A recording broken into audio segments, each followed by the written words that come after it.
How you guys doing today? I made a post, a particular left-hand path group that I belong to, headed by a gentleman named Troll Towelhead or Nagashiva. And I may or may not have surprised him by doing this post for only one reason. It deals with a heightened state of consciousness and the Luciferian effect. These are things that are an interest of mine, not particularly with the name set of Lucifer or anything like that, but the consciousness of the self as well as consciousness of the world. You know, we are on a living planet.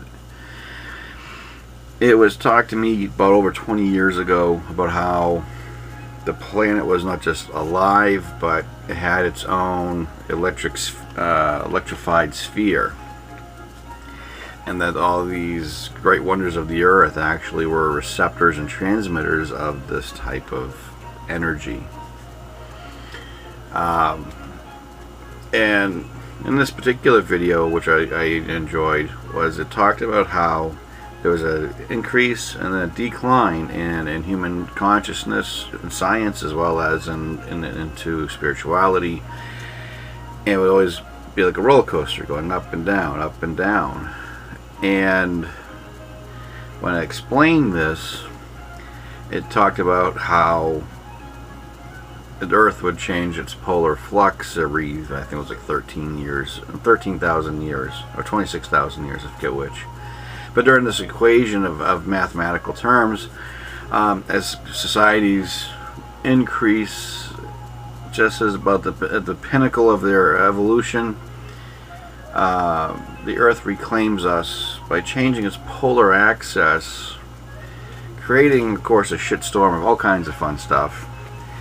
And we are allegedly in a hypothesis, a black haze, or we're in darkness for about 3 days.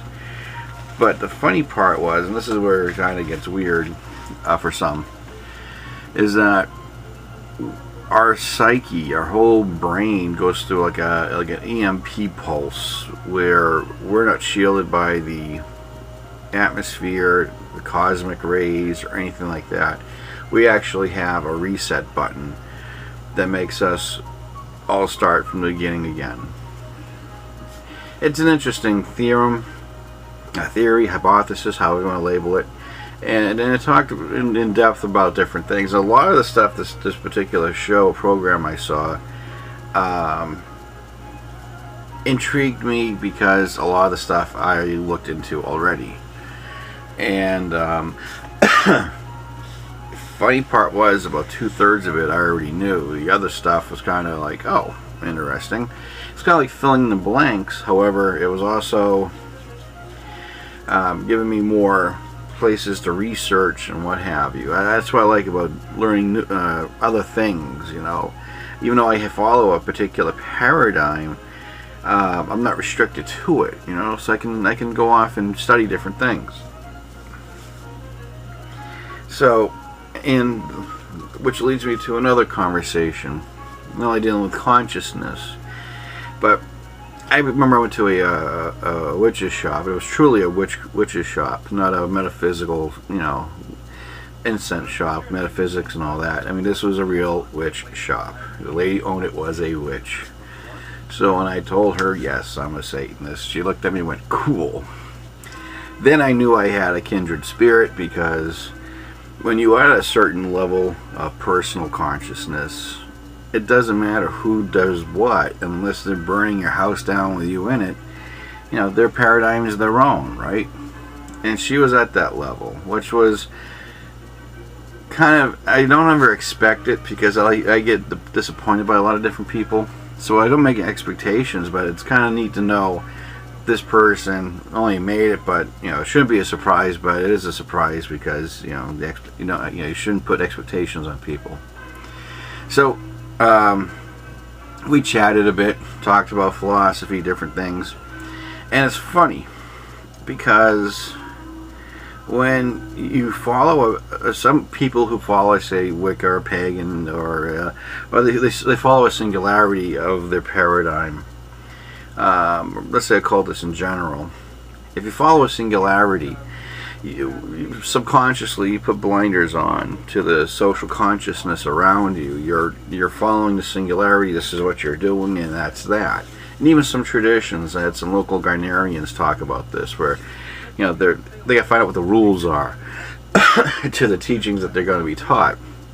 And even my friends on the internet would say the same thing. Well, I don't know anything more. I'm learning this, and I don't want to be, outside this parameter of this paradigm. So when you have that, it kind of makes me wonder. Okay, but I understand in certain traditions, you go through this like the 12-step program of whatever paradigm you follow, a singularity you're following. But I think on a personal level, your own inside evolution, you should always have the blinders off to see what's around you, and to see what kind of growth you have. I remember I was in Salem for one of the witches' balls, and there was no disclosure as to what age at the time, and so my date was not old enough to come in. It was a drinking age date. Type of event, and she wasn't 21, and this is many moons ago. So I had this person kind of give me a hard time over it, but she was within, I dare say, her own first year spectrum of things, where the other person was like, no problem, I'll take the tickets, boom. The reason why it's usually these things are sold out a year or two in advance. So if I relinquish my tickets ahead of time, get a refund, they have tickets at the door they could sell, right? But the new person, even though this was a business transaction, the new person, you tell, was new at everything and overreacted. And I get that a lot with a lot of first-year people, a lot of first-year singularity people who are really new into something, and they're giving their gusto, they're giving their full thing. But as the older people, or people who are occultists for many years, would look back at that behavior and kind of chuckle, because we probably were in that particular phase, one way, shape, form, or another, whether we're 13 years old or 23 years old or 36 years old. You can always reflect back, and yeah, I was there at that point in my life, but I evolved. How far a person evolves is all depending on the person. So no matter what you're in, and singularities, if you are eclectic, or it might be the case it's independent philosophical, when you're dealing with the consciousness around you, you truly have to understand the consciousness of yourself. And when I deal with people, it's kind of self-evident. So irony is, if you have anyone shit talks you, gives you a hard time, picks on you, bullies you, it's usually a self-reflection. It's not really about you, it's about them. But in the same respect, if you know that, then you already have a better introspective. You already know yourself, and therefore by the actions of others you can know their story by the way they act and how they behave. And that is something that's really neat. A common phrase is reading people.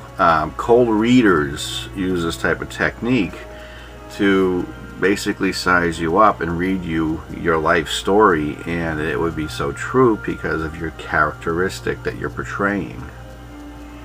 So it's a neat thing to know, not just with the cold reading part per se, but if you know yourself first and then do it, it becomes a natural talent anyways. So it's a personal consciousness, but when you're dealing with a universal consciousness, different rules apply to a point. And for those of you who are into that kind of thing, I find it hard, especially if you're talking like a lower level pagan, for instance.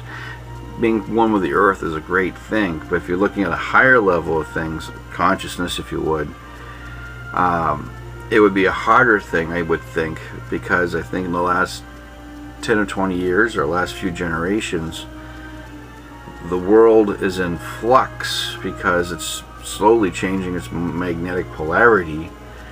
And a good example of it is animals that beach themselves, birds that fly off course, And in the past 15, 20 years or so, how many cryptozoologists have been now finding animals that have been prehistoric by millions of years and survived? You know, the particular fish over in I think England or Africa, there's a six-gilled shark. We find the monster squid finally. So when you kind of go through history with the tales becoming fiction to fact, it makes you wonder whether wonders are out there. Now, my first personal theory was humans spread like locusts, and we have such an influence on the earth being here that we're actually scaring out creatures that were hidden. And now, seeing that maybe that and the fact that the earth is kind of resetting itself or changing its polar axis, all the creatures that were in hiding are kind of adjusting to, one, the magnetic flow, and two, the axis pivot. You know, they're relocating to where the new place is going to be, whatever it might be, right? So these are just kind of like, it's an open conversation on my end about different consciousness things in this particular video, which I'll link in the bottom. It's a really neat thing. A buddy of mine showed it to me, and it's worth sharing. I wouldn't use it as gospel, but it does open your mind to other concepts.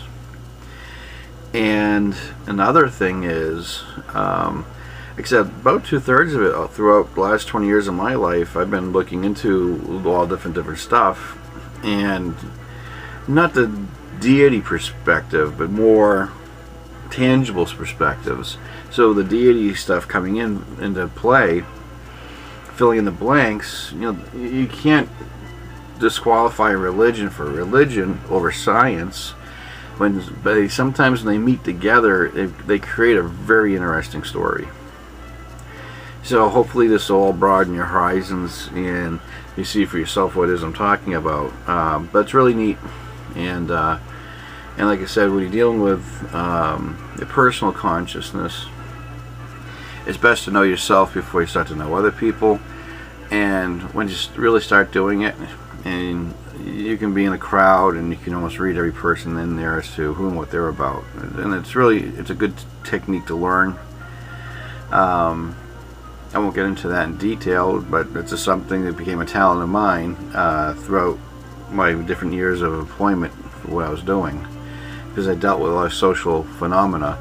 And well, long story short, it kind of became a natural talent. So anyways, in dealing with all this, I'm going to give you the video, and hopefully like I said, every video I do is not just one topic, but at least 12 or 13 all mixed in one. So hopefully you get something more out of it. But it's getting late. I'm going to bed. I'll catch you all later. You take care. Bye for now.